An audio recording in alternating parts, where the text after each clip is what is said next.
I was sitting on a cot nearly 6,000 miles from home when my sister's text came through. Thanks for your service, attached to a photo of her new restaurant sign, paid for with the Lakehouse my grandmother left to me. My grandmother, Margaret, Maggie May to everyone, had been gone for months. The house on Lake Meredith, where I learned to swim and spent my last night before deployment, was gone. My parents had forged my signature while I was overseas and sold it for $450,000. Every dollar went into my sister's business. The blue light of my phone filled the ceiling of the temporary barracks I shared with 3 other officers. In the photo, my sister smiled beneath a wooden sign that read Maggie May's Table. She named it after our grandmother. She used the money meant for me. She added a smiley face. I didn't reply. Not that night, not the next week, not for 3 months. My family took my silence as acceptance. They assumed distance, deployment, and exhaustion would keep me quiet. They expected me to come home, sit at the table, and tolerate it like everything else. They were wrong. When I finally returned, I didn't go to my parents' house or make a call. I went straight to a courtroom with evidence my father never expected, and what the judge said that day left him slumped in his chair. My name is Helena Wolfe. I'm 28, a captain in the United States Army, and this is the story of how my family took from me while I was serving, and what happened when I came back. 18 months earlier, I received the call that my grandmother had passed. In the Wolfe household, the structure was clear.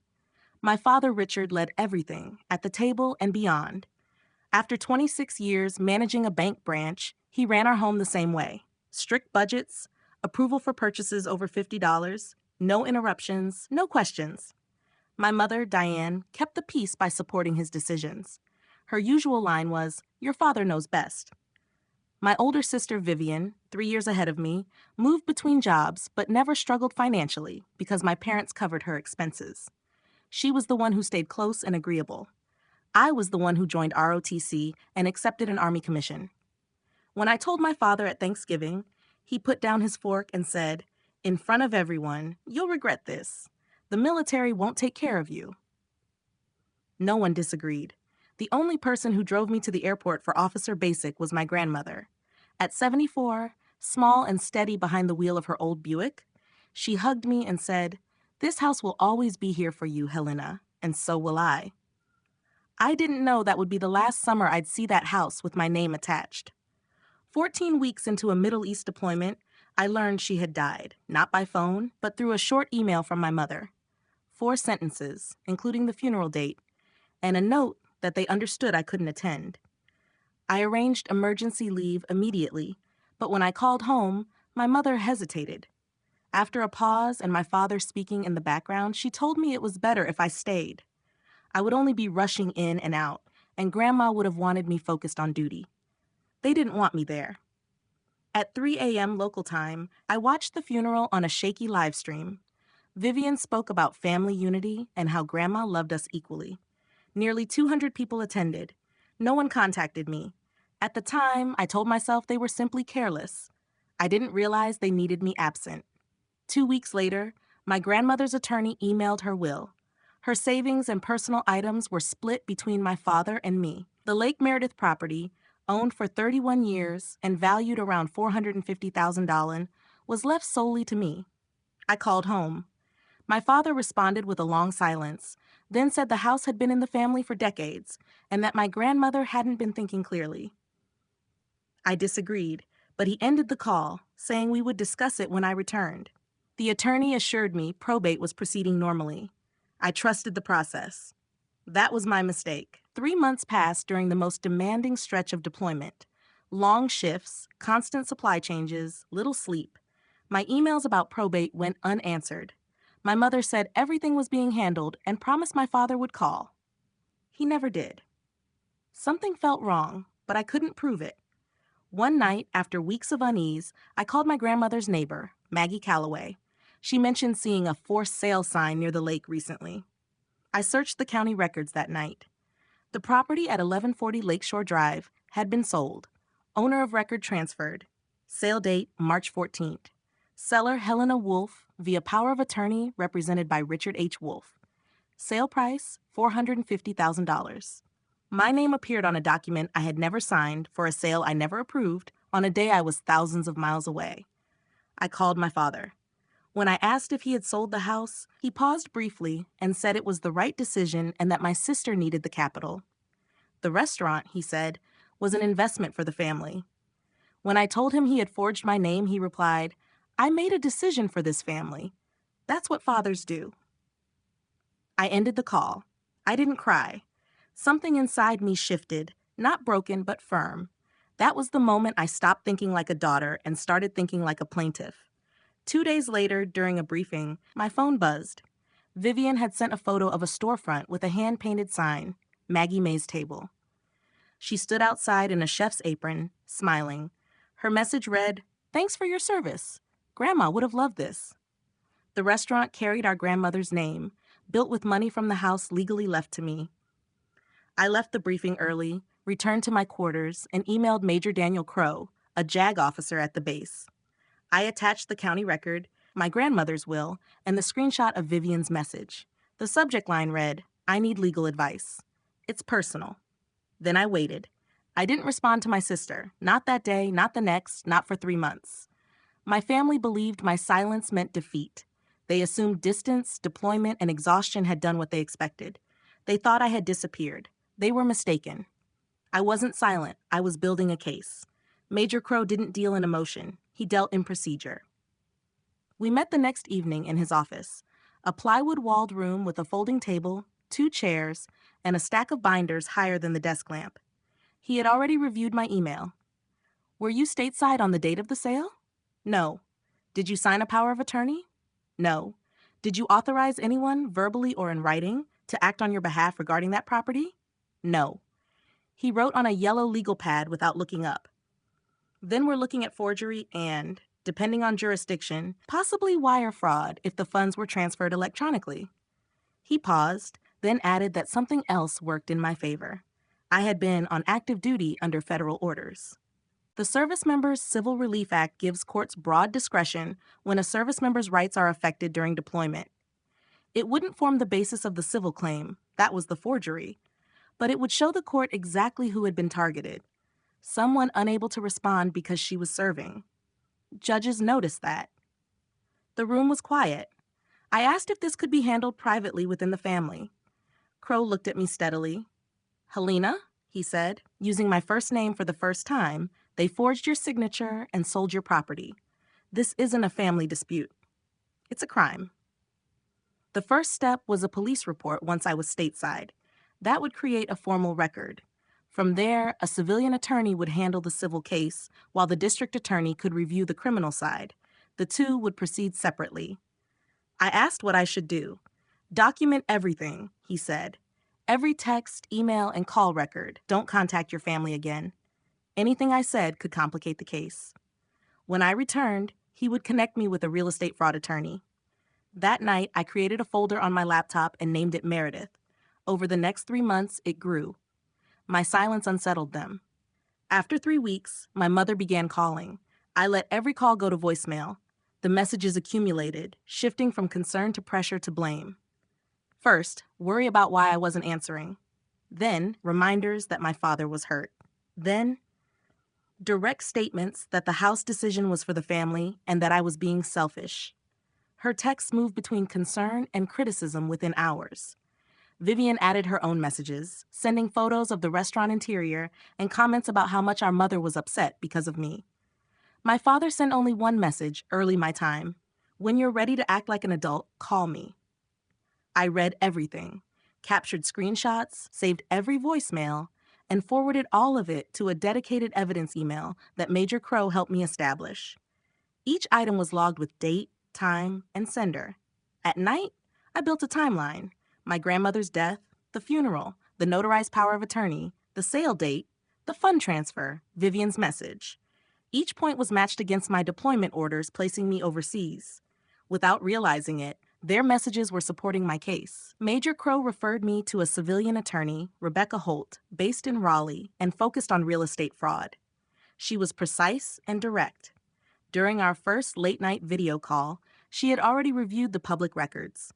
She asked for a brief explanation of the family situation, listened without interruption, then shared the power of attorney filed with the county.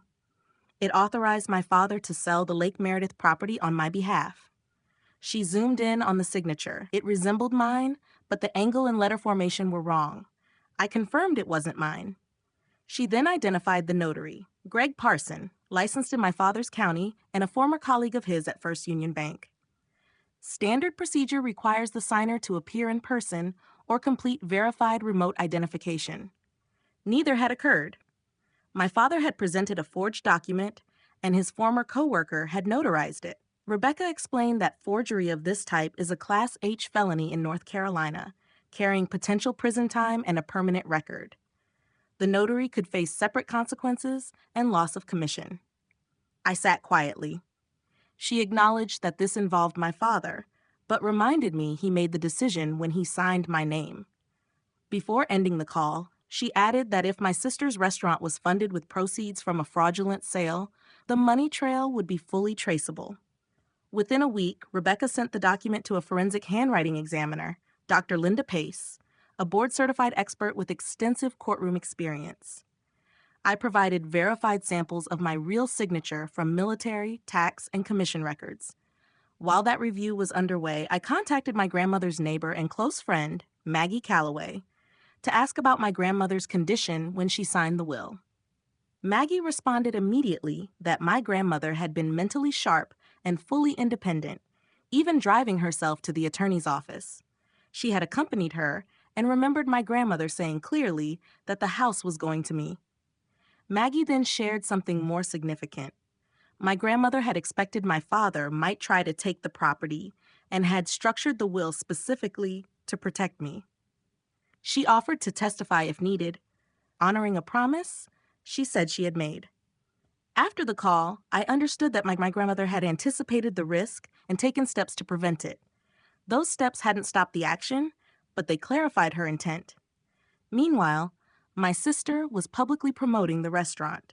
She created an Instagram account with professional photos, warm lighting, and detailed captions about family and legacy. One post stated that the restaurant was our grandmother's legacy and that the whole family had come together to make it happen. The post received strong engagement. My mother commented her support. No one asked about the funding source. I captured each post, caption, comment, date, and engagement detail and sent them to Rebecca. She replied that the content served as public evidence, showing use of the disputed funds and presenting a narrative of shared family consent. She advised me to continue documenting everything. I did. Every update went into the Meredith folder. My sister was presenting a positive public story, not realizing that the same material documented financial use and representation that could be examined in court. The financial issue wasn't the most difficult part. During a routine email exchange, Maggie began sharing memories, recipes, and photos from my grandmother's home.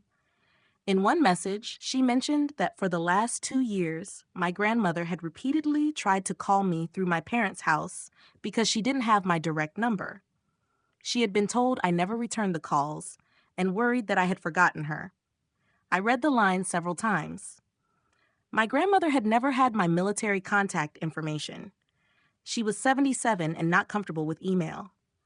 All her life, she had called me through my parents' landline. That was our routine. She would call the house, and they would connect us or pass along a message. But for 2 years, I hadn't received a single message from her. Not one. At the time, I couldn't prove my father had intercepted her calls, but the timeline was clear. She called. He answered. The messages never reached me. When I asked about her, he told me she was declining. I've searched for another explanation. I haven't found one. What appears most likely is simple. He told her I was too busy, and he told me she was slipping. He cut communication between us and allowed my grandmother to spend her final years believing I had stopped caring. She died thinking I had forgotten her. That night I cried, not over the house or the money, but over the calls that never reached me and the image of her waiting by the phone, wondering why I had gone silent. He didn't only take property. He took the last 2 years I could have shared with her. That loss isn't something any court can restore. My deployment ended in August. I traveled from Kuwait to Ramstein, then on to Fort Liberty, 22 hours, 3 connections, and the kind of fatigue that sits behind your eyes. Somewhere over the Atlantic, I turned my personal phone back on. 11 missed calls, 6 voicemails, and 23 texts, almost all from my mother. The most recent message said they were all coming to the airport, that my sister was closing the restaurant early, and that my father was making my favorite meal. The message ended with, "It's time to put this behind us. We love you." I could picture it, an emotional reunion meant to reset everything before I had time to think. I had seen this pattern before: gather, eat, repeat the word family until the issue disappears. This time, I called my mother and kept my tone calm. I told her not to come and that I needed a few days. She insisted my father was trying. I told her I would call when I was ready and ended the call.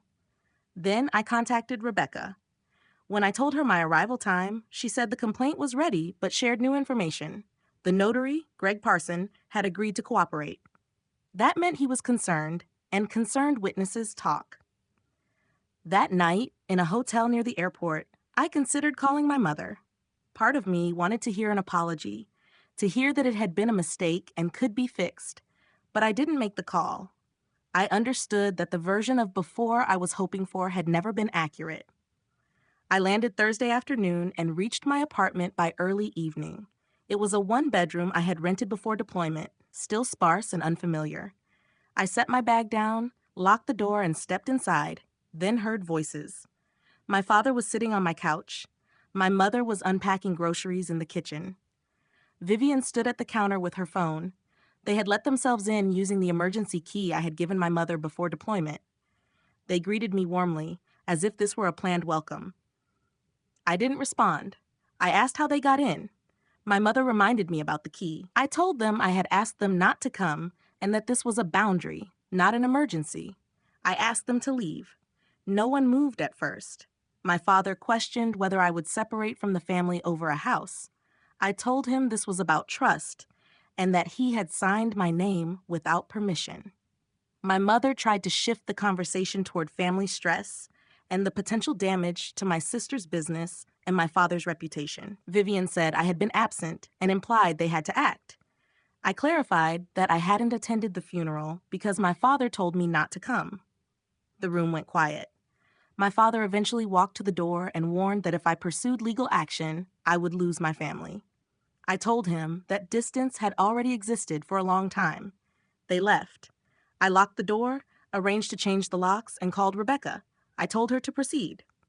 The complaint was filed the following Monday. It named my father and sister as defendants and included claims of real estate fraud, forgery, conversion, and breach of fiduciary duty. It also requested that the court refer evidence of criminal forgery to the district attorney. 2 days later, a process server delivered the summons to my parents' home. I wasn't there, but relatives contacted me within hours, describing their reactions. My father called me repeatedly that evening. I didn't answer. Vivian left a voicemail asking if I was serious about suing her. She still framed the issue as being over a house. By the end of the week, my father had contacted extended family to present his version of events, and my mother posted a vague message on social media about being hurt by a child's actions. Some relatives reached out to me, confused, concerned, or critical. I gave the same response each time. They were welcome to attend the hearing and see the facts directly. That same week, Rebecca filed a separate criminal complaint with the district attorney. The civil case and the criminal review would move forward at the same time. The hearing was scheduled for a Tuesday in October at the county courthouse. I arrived early wearing my Class A uniform, as Rebecca recommended. As an active duty officer whose legal rights had been affected during deployment, the uniform provided clear context. Rebecca met me in the hallway with a full case binder. Major Crow had taken leave to attend as a character witness and acknowledged me with a brief nod. In the gallery, Maggie Calloway was already seated, hands folded, ready to support the account she had promised to give. She wore a blue cardigan my grandmother had given her, and beside her on the bench, she had placed a small photo album. At 9:47 a.m., the door opened again. My father entered first in a dark suit and red tie, posture straight, but his eyes were bloodshot and his jaw tight. My mother followed in a black dress holding a tissue. She scanned the room and found me immediately. Our eyes met. Hers were swollen. Vivian came in last, also in black, with dark circles under her eyes. She didn't look at me.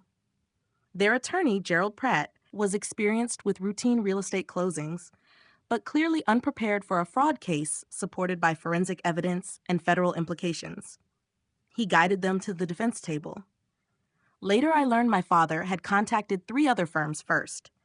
2 declined after reviewing the case, and the third quoted a retainer he couldn't afford. My father looked across the aisle at me, then at my uniform. Something shifted in his expression. Recognition, perhaps. The daughter he had once dismissed had returned in the role he warned her about. I held his gaze briefly, then turned toward the bench. Judge Patricia Whitmore entered, and the room stood. She was in her late 50s, composed, with reading glasses on a chain and a voice that carried clearly. After reviewing the filings, she nodded to Rebecca. Rebecca began without haste. She stated that I, Captain Helena Wolfe, was the sole beneficiary of the Lake Meredith property under the will of Margaret E. Wolfe. She then outlined the claim that Richard Wolfe created a power of attorney with my forged signature, had it improperly notarized, and used it to sell the property for $450,000 while I was deployed overseas on active duty. The evidence was presented methodically. Exhibit A, a forensic handwriting analysis from Dr. Linda Pace confirming with 99.7% certainty that the signature was not mine. Exhibit B, my deployment orders, establishing I was not physically present in North Carolina on the date the document was signed. Exhibit C, property records showing the full sale amount deposited into an account registered to Vivian R. Wolfe. Exhibit D, communications demonstrating knowledge and intent, including Vivian's message, thanking me for my service, and social media posts stating the family had come together. Bank records confirmed the funds went directly into Vivian's personal account. Rebecca concluded that Vivian had not only benefited from the transaction, but had received and publicly acknowledged the proceeds. The defense attorney argued that my father believed he was acting in the family's best interest and referenced a verbal understanding. Judge Whitmore asked directly whether there was written authorization. There was none. The defense then called my father. He stated that his mother had not been thinking clearly when she wrote the will, and that the house was meant to remain in the family. The judge asked whether Margaret Wolfe had ever been declared mentally incompetent. No. Whether he had contested the will during probate? No. The judge stated that the will therefore stood as written. Rebecca then called Maggie Calloway.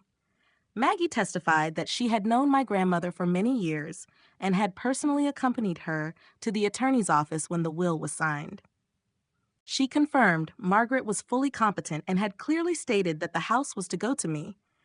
When asked if Margaret had said anything else, Maggie looked toward my father and stated that Margaret had specifically said he might try to take the property, which was why she placed it solely in my name. The room grew quiet. Maggie then added that my grandmother had tried repeatedly to reach me during her final years through my parents' home and had believed I was not responding. The impact of that statement was visible across the gallery. Judge Whitmore thanked her and took time to review the record. After about 15 minutes, the judge delivered her findings. She stated there was clear and convincing evidence that Richard H. Wolfe had fabricated a power of attorney with my forged signature, had it improperly notarized by a colleague, and used it to sell my property while I was deployed on active military service. She noted particular concern that the action occurred while I was overseas and unable to monitor or protect my interests. While the legal basis was forgery and fraud under state law, she emphasized that exploiting the absence of an active duty service member added a serious dimension. The court ruled the power of attorney invalid and the sale the product of fraud. Because the property had already been transferred to a good faith buyer, the transaction would not be reversed. Instead, the defendants were ordered to pay full restitution of $450,000, plus $85,000 in additional damages covering loss of use, legal costs, and compensation. The court also confirmed that its findings would be forwarded to the district attorney to assist with the ongoing criminal review, noting that forgery of a legal instrument is a felony under state law. Addressing my father directly, the judge stated that the law does not excuse actions based on claimed good intentions and that the conduct showed none. My father remained motionless as the ruling ended. His attorney spoke quietly to him, but he did not respond. His hands opened, his shoulders dropped, and he slumped into his chair. My mother called his name, and Vivian stood, but it was not a medical issue. It was the visible collapse of someone who had spent his life in control and had just lost that control in a public setting. The courtroom emptied gradually. My father was helped out by his attorney and a court officer, moving slowly and without looking at anyone. As I gathered my documents, my mother approached me in the hallway. Her expression had shifted from grief to anger. She asked if I was satisfied and said I had destroyed my father. I answered calmly that he had made his own decisions and that I had only presented the evidence. She started to speak again, then stepped aside. Further down the hall, Vivian stood alone, holding her purse tightly. She spoke quietly about the restaurant. Rebecca stepped in and advised her to discuss restitution options with her own attorney. I left the building and stepped into the October sunlight. Outside, Maggie was waiting near a stone bench. She stood and opened her arms. I hugged her and rested my face against the blue cardigan, my grandmother's cardigan, and allowed myself to cry. It wasn't a reaction to winning. There was no real victory in what had happened. Just a woman reclaiming what should never have been taken, at a price no one should have to pay. "She'd be proud of you," Maggie said quietly. Across the parking lot, Major Crow stood by his car with his arms crossed. He met my eyes and gave one firm nod. That was enough. I drove home alone without turning on the radio. I took my grandmother's photo from my wallet, the one at the lake, the two of us sitting on the dock when I was 10, and placed it on the dashboard. I sat there for a long time. The weeks after the hearing moved steadily.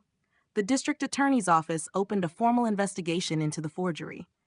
My father hired a criminal defense attorney, different from the civil one. I was told the retainer alone cost more than his car. Greg Parson, the notary, cooperated quickly. His statement was direct. Richard Wolf came to my office and said it was a family arrangement. He told me his daughter had given verbal consent. When asked whether he verified my identity, confirmed my presence, or followed the legal procedures required to notarize a power of attorney, Parson admitted he had not. He stamped it based on a 20-year acquaintance and the belief that a former bank manager would not lie. His notary license was suspended pending review by the Secretary of State. The new owners of the Lakehouse, the Brennans, retirees from Charlotte, were contacted by Rebecca's office. They had purchased the property in good faith through a licensed agent and had no knowledge of the fraud. The court protected their ownership. My restitution would come from my father and sister, not from the innocent buyers. The total amount, $535,000, including restitution and damages, was to be paid through structured payments beginning within 90 days. If they failed, we would return before Judge Whitmore on a contempt motion. Vivian's restaurant had not made a profit. It had been open 4 months and was losing money. The equipment was leased. The building lease was 12 months and non-transferable. Every dollar invested in Maggie Mae's table came from funds taken from me and tied to a document that should never have existed. Rebecca called one Friday afternoon. "The system is moving, Helena. Let it work." I ended the call and sat on my porch as the sun lowered. My father was reviewing criminal statutes with a lawyer he struggled to afford. I didn't feel relief. I felt alignment. Small towns, remember. Within 2 weeks, everyone in my parents' circle knew, not because I said anything. I posted nothing and made no calls. A short notice appeared in the county paper's court column. A civil fraud case involving a forged power of attorney and the sale of a deceased woman's property. No names were listed. Criminal charges were still pending. But in a town of 11,000, everyone knew who lived on Lakeshore Drive. The calls came slowly. My Aunt Janet was first. She cried. "I knew something was wrong at Thanksgiving when your father got defensive about the house. I should have spoken up."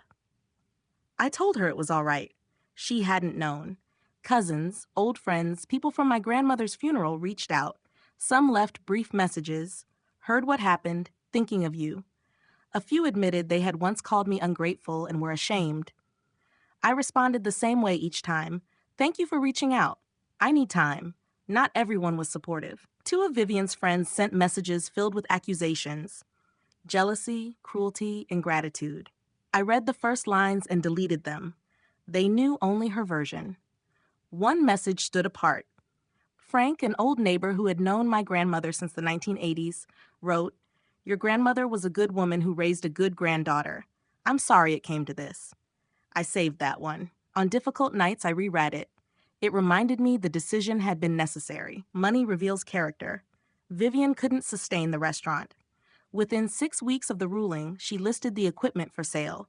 The lease could not be transferred. She negotiated early termination for $8,000 she didn't have. The green sign with my grandmother's name came down on a Thursday. Maggie drove by and told me. "It's gone," she said. "Good," I replied. My father's situation deteriorated. Legal fees rose. His retirement savings, once carefully tracked on spreadsheets, declined quickly.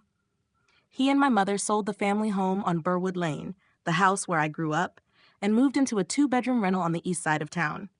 My mother sent one final text. "I hope you can live with yourself." I read it and did not respond. I kept it. Vivian moved to Asheville and began managing someone else's restaurant. No ownership. No branding built on legacy. I did not celebrate. There is no satisfaction in watching your family collapse, even if their actions caused it. I did take one step forward. I used part of the restitution to establish a scholarship at my old high school for seniors planning military service, Peace Corps, AmeriCorps, anything that carried them beyond themselves. I named it the Margaret Wolf Memorial Scholarship. My grandmother often said, "Help the ones who have no one in their corner." She would have approved. One Saturday in November, I drove to Lake Meredith without planning to. The house had new gray paint, a new fence, and a replaced porch railing. The wooden swing was gone. Sunflowers filled the yard. The dock remained the same, weathered wood against flat silver water. I remembered being 12, asking my grandmother why she loved the lake. "Water always finds its way, Helena," she said. "You can dam it or divert it, but it finds a path." Nothing there was mine anymore. Not the paint, not the fence, not the dock. But the memory of her words was mine. No forgery could alter that. No court could reassign it. I started the engine and left. 6 months passed. I remained at Fort Liberty and received a promotion I had applied for before deployment. The Army values performance, not family conflict. I focused on work. I rented a small place near Jordan Lake, a modest 1-bedroom with a shared dock. On Saturdays, I sat there with coffee and watched herons move through shallow water. It wasn't Lake Meredith, but it offered quiet and stability. I didn't contact my parents. My mother sent 2 handwritten letters filled mostly with blame and, in the second, a trace of regret. I stored them away. My father negotiated a plea deal. Rebecca informed me when necessary. That was enough. I spoke most often with Maggie Calloway. She called every Sunday. We talked about gardens, work, the weather. She told stories about my grandmother and sometimes simply listened. "I'm not trying to replace Margaret," she once said. "I know," I answered, "but you're here." I joined a veteran support group near base. For a month, I didn't share my story. When I finally did, briefly and without self-pity, several members nodded. One woman later told me, "You didn't lose your family in combat. You lost them at a notary's desk." That stayed with me. Eventually, Maggie forwarded a letter from Vivian. 2 pages, handwritten. She began with a confession. "I knew the money came from the house. I knew Dad forged your signature. I told myself it didn't matter because you were gone and the Army takes care of you." That was a lie to avoid guilt. She admitted the restaurant failed not because of the lawsuit, but because she lacked a plan. She acknowledged using our grandmother's name without earning it. She didn't ask for forgiveness. She ended with, "You don't owe me anything. I just needed you to know I understand what I did." I read it twice. Whether it was sincere didn't matter. My healing didn't depend on her. I wrote back one paragraph. "I read your letter. Thank you for writing. I'm not ready for more than that. Take care of yourself." It wasn't an invitation. It wasn't rejection. It was a boundary. That's why I'm telling this story. Not for sympathy, not to encourage hatred, but because some of you recognize the pattern. A parent who treats silence as agreement, a sibling who calls taking family, someone who makes decisions about your life and labels your resistance as selfishness. You are not ungrateful for protecting yourself. You are not selfish for saying no, and you are not alone. I lost the Lakehouse. I lost what I thought was family. but I found my own direction. It runs through a small apartment near Jordan Lake, through a courtroom where I stood in uniform and spoke truth, through Sunday calls with a woman in a blue cardigan who promised my grandmother she would look after me. A boundary is not punishment. It is self-respect with accountability. I don't know what comes next with my parents or Vivian. Maybe we will share a room again. Maybe we won't. But whatever happens will be on terms I choose, not terms forged in my name while I was 6,000 miles away, serving a country that at least records its agreements properly. If you've set a boundary or are building the courage to, share it in the comments. I read every one. Thank you for listening. If this story stayed with you, tell me which moment impacted you more. The judge's ruling or Helena standing at the lake one last time. And if you want more stories about choosing courage over comfort, about family conflict resolved through accountability, and about boundaries that changed everything, check the description. I'll see you in the next one. Thank you for being here.